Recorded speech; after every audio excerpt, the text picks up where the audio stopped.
Students, आज हमने जो टॉपिक लिया है वो लिया है विद्युत शक्ति वितरण में आपका lightning arrester. Lightning arrester Hindi में से कहते हैं तड़ित चालक। क्या कहा जाता है? तड़ित चालक। अब ये जो तड़ित चालक होता है लाइटनिंग अरेस्टर, ये होता क्या है पहले इसको जान लें। तो होता ये है कि तड़ित चालक जो लाइटनिंग अरेस्टर है वो जो है किसी भी जो हमारे बरसात के समय में या ऐसे क्षेत्रों में जब आपका विद्युत बादलों के बीच में आवेश बढ़ जाता है, संपर्क ज़्यादा हो जाता है, तो उसमें क्या होता है कि जो वोल्टेज आपका बढ़ने की वजह से किसी भी कंडक्टर या किसी भी पदार्थ पर जो आपका ऊंचाइयों पर है तो उस पर क्या करता है कि वो गिरता है और उस क्षेत्र को पूरे नुकसान कर देता है। तो उसका क्या करते हैं कि उसके लिए यानी हम जो आकाशीय बिजली है उसके लिए एक निम्न प्रतिरोध का जो हम एक रास्ता बनाते हैं विसर्जन के लिए, उसको कहते हैं आप वो जो उसके पथ होता है उसके लिए तैयार करते हैं, वही आपका लाइटनिंग अरेस्टर कहलाता है।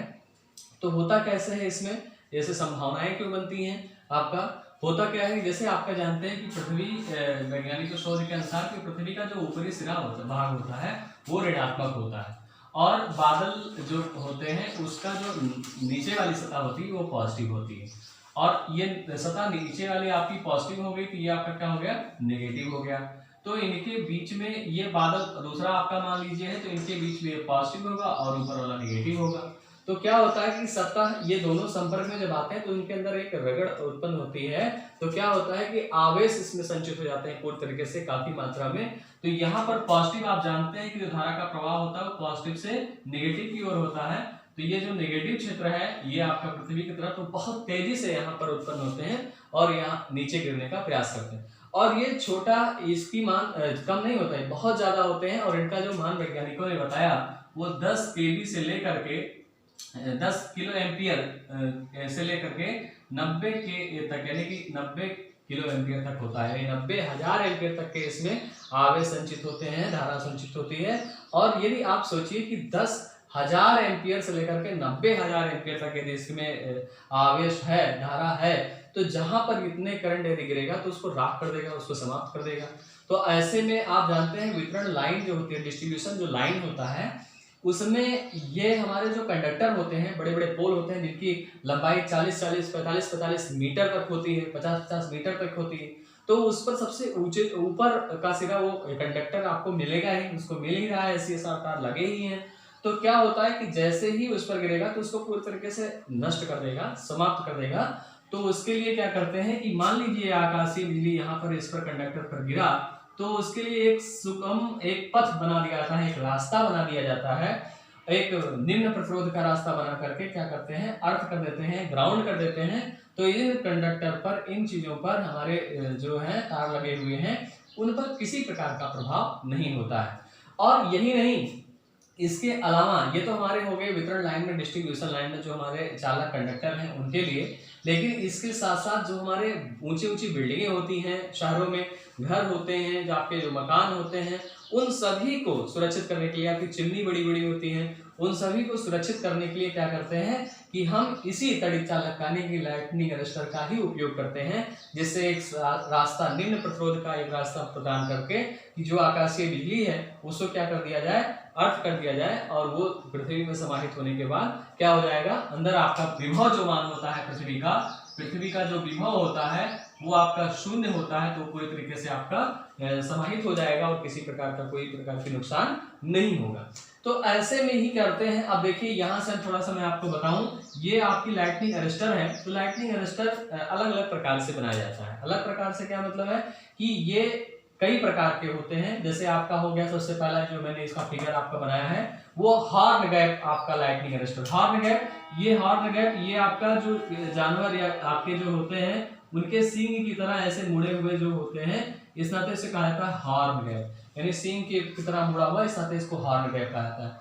फिर दूसरा आता है लाइटिंग अरेस्टर में पायलट लाइटिंग अरेस्टर आता है। फिर तीसरा आता है ऑक्साइड फिल्म करके, जो आपका एक गोला नुमा एक डिस्क होती है उसके अनुसार ये होता है और इस पर पूरा आपका बना होता है ऐसे में, और यहाँ से कंप्लीट होकर के ये होता है। तो ये आपका ऑक्साइड फिल्म आपके होते हैं जो प्रयोग होते हैं। फिर थायराइड आपके होते हैं, ये पायलट के ही समान होता है लेकिन इसमें थोड़ा सा चेंजिंग करके बनाते हैं। फिर ओवरहेड लाइन के उपयोग में करते हैं, जो आपका होता है ऐसे उसका उपयोग करके त्रिशूल की तरह उपयोग में लाया जाता है। तो ये ओवरहेड लाइन में उपयोग किया जाता है। अक्सर भवन वगैरह में इसी चीज का उपयोग करते हैं। तो हम इस पर फिर से आते हैं कि हॉर्न गैप लाइटिंग अरेस्टर जो है उसके बारे में थोड़ा सा चर्चा करते हैं। तो इसमें आप देखेंगे कि जो आकाशीय बिजली गिरी, ये आकाशीय बिजली आपकी गिरी है। तो आकाशीय बिजली के समय तो इसमें जो कि आपका वोल्टेज ज्यादा है, यानी कि आपका करंट या आपका वोल्टेज ज्यादा है।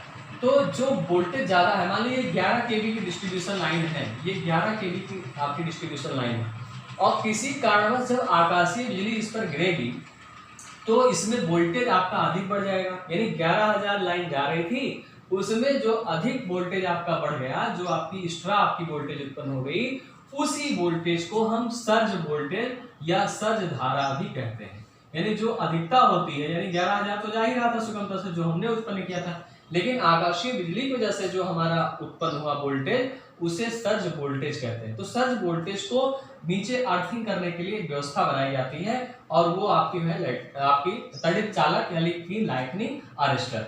अब यहाँ पर मान लीजिए गिरा, तो ये कंडक्टर आपका है, और कंडक्टर यहाँ से थ्रू होते हुए, चालक होते हुए ये यहाँ पर पहुंचा।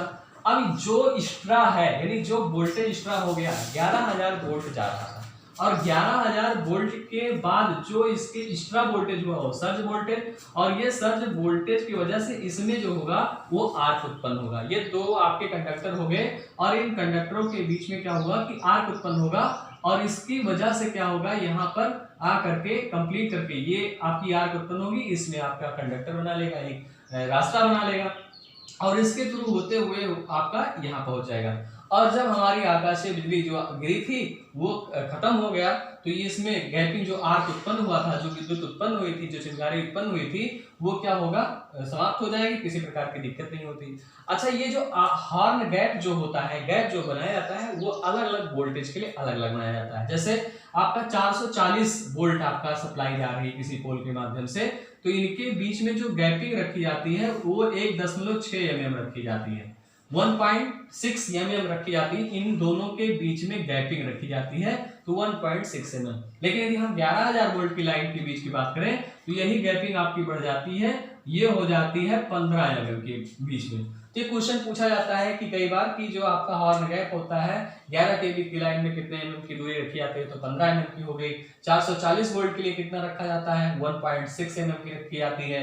फिर यदि हम इसमें अलग अलग बात करते हैं कि ये होता कैसे है, कितने पर हो जाता है ये आपका सर्ज वोल्टेज, तो जो हमारा जो 11,000 वोल्टेज आपका जा रहा है, तो 11,000 वोल्ट पर 11,000 का 20% यदि एक्स्ट्रा आपका वोल्टेज हो गया, तो उस दौरान ये आपका यहाँ पर आर्क उत्पन्न हो जाता है, और इसी को आपको क्या करते हैं, ग्राउंड करने का कार्य करता है। यदि 20% भी आपका, यदि मान लीजिए 11,000 वोल्ट आपकी लाइन जा रही है, 11,000 का 20% आप निकालेंगे, तो आप पाएंगे, देखेंगे 11 गुना 22 आपका, और ये आपका हो गया 2,200 वोल्ट। तो ये आपकी 2,200 वोल्ट आपका जो उत्पन्न हो गया, ये क्या हो गया, इतना ज्यादा हो गया, 20% एक्स्ट्रा, तो ये आपका आएगा, और ये आपका अर्थ हो जाएगा।